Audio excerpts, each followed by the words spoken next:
திண்டுக்கல் மீனாட்சி நாயக்கன்பட்டி அருகே உள்ள வெங்காயப்பேட்டைக்கு கோவை, திருப்பூர், நாமக்கல், தேனி, தாராபுரம் உள்ளிட்ட பல்வேறு மாவட்டங்களில் இருந்து விற்பனைக்காக பெரிய வெங்காயம் மற்றும் சின்ன வெங்காயம் கொண்டுவரப்படுகிறது. தினமும் 400 டன்னிற்கும் அதிகமான சின்ன வெங்காயம் விற்பனைக்காக விவசாயிகள் கொண்டு வருகின்றனர். சின்ன வெங்காயத்தின் உற்பத்தி தற்போது தமிழகம் மற்றும் வெளி மாநிலங்களிலும் அதிக அளவில் உள்ளது. இதனால் கடந்த 2 நாட்களாக திண்டுக்கல் வெங்காயப்பேட்டைக்கு சின்ன வெங்காயத்தின் வரத்து வழக்கத்திற்கு மாறாக அதிகரித்துள்ளது. இதனால் விலை தாறுமாறாக குறைந்து கிலோ 20 ரூபாய்க்கு விற்பனையானது. இந்த விலை குறைவு விவசாயிகளை கவலையடைய செய்துள்ளது. மேலும் சின்ன வெங்காயத்தை உள்ளூர் சிறு வியாபாரிகளும் வாங்குவதற்கு தயக்கம் காட்டுகின்றனர். இதனால் 100 டன் அளவிற்கு வெங்காயப்பேட்டையில் சின்ன வெங்காயம் தேக்கமடைந்துள்ளது. தற்போது மழைக்காலம் என்பதால் அவைகள் நனையாமல் பாதுகாக்க வெங்காயப்பேட்டை குடோன்களில் தேக்கமான சின்ன வெங்காயங்களை பாதுகாக்கும் பணியில் வியாபாரிகள் ஈடுபட்டுள்ளனர்.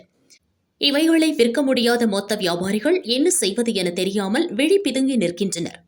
இதே நிலை நீடித்தால் விலை மேலும் குறைய வாய்ப்புள்ளதாக வியாபாரிகள் தெரிவித்தனர். விலை வீழ்ச்சியால் கடும் நஷ்டம் ஏற்பட்டுள்ள விவசாயிகளுக்கு அரசு உரிய இழப்பீடு வழங்க வேண்டும் என கோரிக்கை வலுத்துள்ளது.